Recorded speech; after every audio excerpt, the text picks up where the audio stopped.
Bonjour à tous, les amis de Jeffersonville, Indiana. Nous sommes dans une tempête de neige, des vents froids et des températures glaciales jusqu'à -9 degrés Celsius. Mais l'épouse de Christ n'est pas froide ou tiède. Nous sommes en feu pour le Seigneur et sa parole. Nous n'avons pas honte de dire aux autres que nous appuyons sur lecture. Voici maintenant une lettre de frère Joseph Branham, le pasteur du Branham Tabernacle, et en feu pour le Seigneur. Chère épouse Rebecca, notre Père a envoyé son fidèle serviteur Eliezer pour aller à la recherche de sa Rebecca, son épouse. Nous l'avons reconnu, son 7e ange messager, William Marion Branham, à qui il a donné le mandat de nous appeler, nous rassembler, nous conduire et enfin nous présenter à lui. Il nous a donné une grande fusion de sa puissance vivifiante et nous a amenés à reconnaître notre position, notre place et nos responsabilités, à nous qui sommes un peuple appelé, séparé du monde, consacré à Dieu. Il nous guide et nous dirige dans les choses que nous faisons et disons, apportant l'honneur et la gloire à son nom. Il n'y a rien, nulle part, qui puisse nous séparer de cela. Rien. Nous sommes en sécurité éternellement dans le royaume de Dieu. Notre Père a apposé son sceau sur nous jusqu'à ce que nous soyons arrivés à destination. Le diable nous tape dessus jour et nuit. Il dit toutes sortes de choses et nous accuse et cherche à nous faire croire que nous ne sommes pas cette épouse. Il nous envoie tout ce qui peut pour essayer de nous déranger, comme la maladie et le chagrin. Mais nous ne l'écoutons pas. Cette puissance vivifiante est en nous maintenant et nous sommes scellés et centrés sur cette parole. Nous sautons à bas de notre chameau, nous courons à sa rencontre en route vers notre glorieux souper de noces. Nous n'avons pas honte de ce que nous croyons. Au contraire, nous voulons que le monde sache que nous sommes des gens qui écoutent les bandes, qui croient chaque parole prononcée par son fidèle prophète Eliezer, qu'il a envoyé pour appeler son épouse Rebecca à sortir et pour la conduire. Nous n'y ajoutons pas et n'en retranchons pas une seule parole. Ce message est notre absolu. Comment un homme rempli du Saint-Esprit, rempli de la puissance de Dieu, avec l'amour de Dieu dans son cœur, peut-il parler à un homme seulement quelques minutes et ne pas mentionner quelque chose au sujet du message qu'il vient d'entendre sur bande? Quand vous rencontrez des gens qui déclarent être croyants de ce message du temps de la fin, vous n'avez qu'à leur parler quelques minutes pour savoir quelle est leur position sur le fait de jouer les bandes. Soit ils sont des gens qui écoutent les bandes, soit ils ne le sont pas. C'est inimaginable qu'ils considèrent que c'est une honte ou même mal si vous dites que vous passez les bandes dans votre église ou à la maison. Ils estiment que c'est anti-parole et que ce n'est pas la voie pourvue par Dieu. On vous méprise parce que vous dites que vous êtes une personne qui écoute les bandes.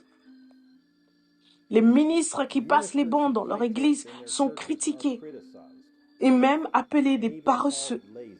Et si vous écoutez la même bande en même temps, eh bien, vous n'êtes même pas un ministre. Vous êtes une dénomination ou quelqu'un qui adore un homme. Je suppose que tous ces gens avant nous, qui étaient reliés par le téléphone dans leur église et dans leur foyer pour écouter Frère Branham, tous en même temps, il devait aussi être une dénomination. Il devait être en dehors du programme de Dieu. Ils n'avaient pas honte, et nous non plus.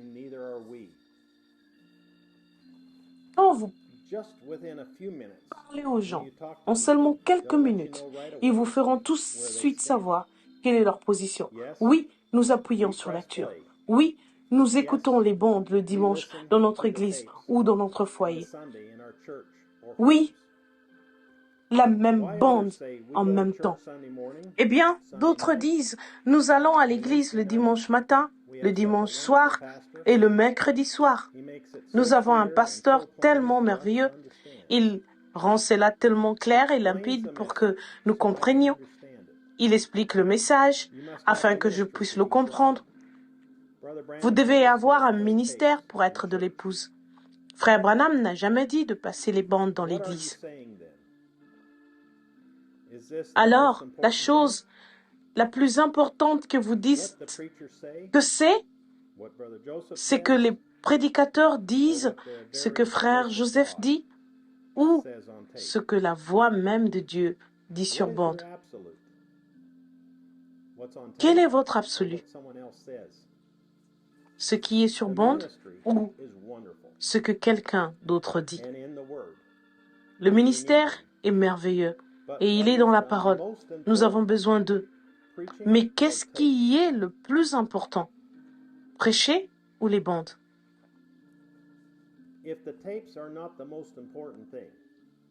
Si les bandes ne sont pas la chose la plus importante dans votre vie personnelle, dans la vie de votre église, alors il y a quelque chose qui cloche. Vous vous êtes écarté du programme de la volonté parfaite de Dieu. Remettez-vous en ligne quand un homme rencontre Dieu, non pas par une excitation émotionnelle, de l'enthousiasme ou une doctrine religieuse, un catéchisme ou un credo ou un dogme qu'il doit accepter pour se rassurer.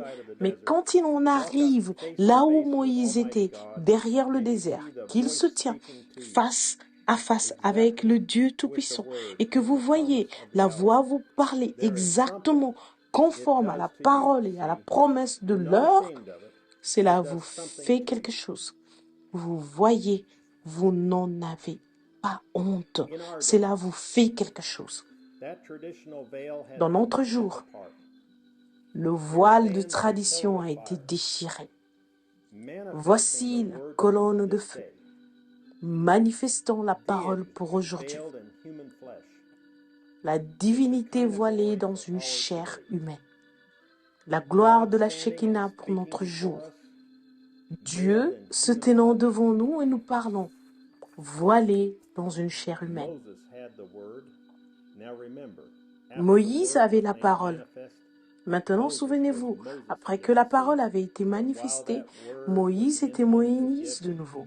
Voyez, mais pendant que cette parole était en lui pour être apportée, il était Dieu. Eh bien, il n'était plus Moïse. Il avait la parole du Seigneur pour cet âge-là. Quel Noël! Quelle célébration de Christ nous aurons, nous, les Rebecca, ce dimanche-ci, toute la journée, à des moments différents au cours de la journée. Nous entendrons notre Eliezer appeler son épouse à sortir et nous lui dirons que nous ne sommes pas honteux. Que le Seigneur vous accorde une merveilleuse célébration de Christ, remplie de sa présence. Frère Joseph Branham. Message 65 07 11. Honteux. Écriture Saint Marc, chapitre 8, versets 34 à 38. Ceci conclut la lettre de frère Joseph Branham. Jusqu'à la prochaine fois, que Dieu vous bénisse et shalom.